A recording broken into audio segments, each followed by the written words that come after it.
我哋會繼續管理住個國家，直到我哋可以安全、妥當同審慎嘅交接權力嘅時候。所以我哋唔想俾其他人入嚟接手，否則就會重蹈過去咁多年嘅一樣嘅情況。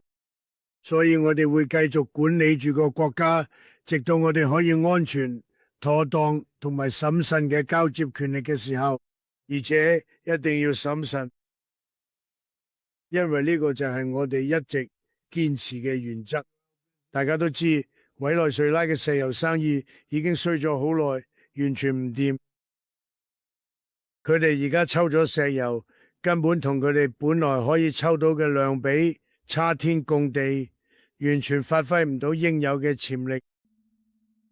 我哋美國最大型嘅石油公司，全球最大嗰啲，我哋會入去投資，投入幾十億美金，修復而家殘破不堪嘅石油基建，協助個國家開始賺錢。美國治理國家意味住美國部隊會部署到地面咩？咁具體嗰個點操作呢？